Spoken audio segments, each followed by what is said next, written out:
Okay, so we're gonna play around with both of these photos, and I apologize that this kitty's a little blurry, but I liked his face, so that's why I chose it, even though it's not the best photo. The zebras, though, these are an improvement over the one that was in there, and that they're really nice and clear, way better photo.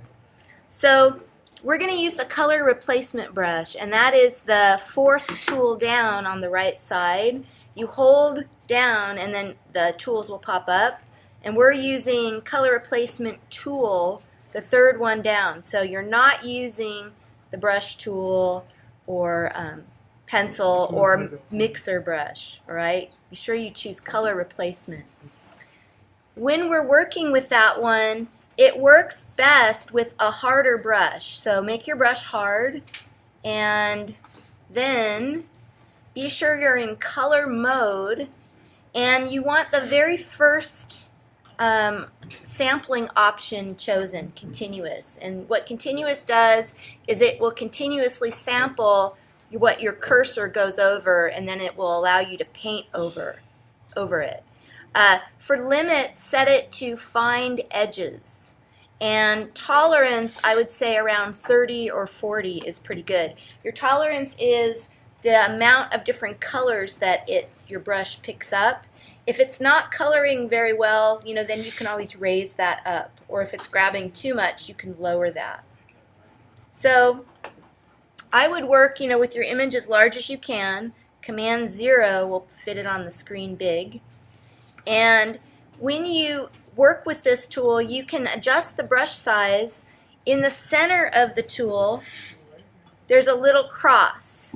And that cross is what is actually sampling the pixels that it comes across. And so what you need to do when you're painting, be careful, don't let the little cross hit the background, because if you do, it's going to paint onto the background. So I would say go in with a kind of a small brush. Now in terms of picking your colors, there's the swatches right here. So by default you're in color. You can go into swatches, and then that has a whole bunch of pre-made colors that you can click. You can also go to your color picker, and we haven't really talked about color picker yet, but when you double click, or actually just single click, it pops up, and this bar lets you choose the general hue that you want. Hue is just the color. So say I wanted, hot pink, I would click there. And then this area lets you choose the tint, shade, or tone of the color that you want. So if I'm up in this corner, it's the pure color. As I travel across the top, I get tints of the color. That's the color plus white. As I travel down, directly down, I get shades of the color. That's the color plus black. If I travel at a diagonal, I get tones of the color, and that's the color plus gray, so black and white mixed. So I'll get a more muted, grayed out color. So you can kind of pick what you want. Once you choose it to paint, just try to keep your little crosshair so that it's in the white area. And it's actually maybe a little faster to paint to use the pre-done swatches, because that way you can quickly choose your colors. So we're going to paint the zebras. Yeah, that's this exercise. Now one thing you will find is that some colors handle a bit differently than others. And some colors show up brighter. I'm not quite sure why, but the different colors seem to have a different nature to them. So do expect that as you're painting. And what I would say is if there's a color that you just don't like the looks of, just undo and then choose one that you do like.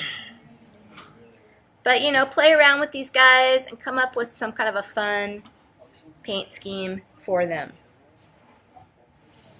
Now the kitty kind of gives you the experience of painting on a colored item instead of just painting into white. So with this one, you can go in and you can give him some kind of interesting, fun decoration.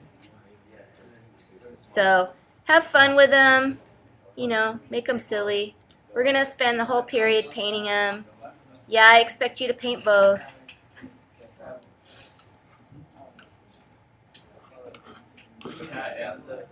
Yeah.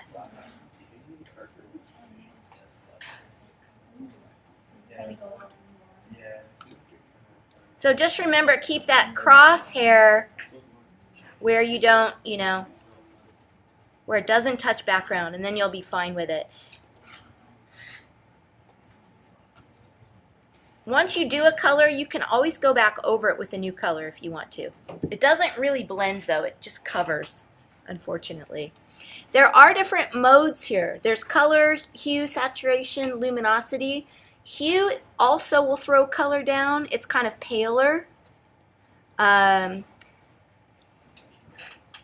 Saturation and luminosity are kind of odd in the way that they work. They don't throw a color down. What they do is change the existing color based on the color you have chosen. So if you paint across, and you can experiment with those, but you're not going to really find a fun, colorful color. Well, see with this one, what it's doing, I'm in saturation, and because I have a really bright color chosen, when I paint over the existing orange on this cat, notice it's making the orange really bright.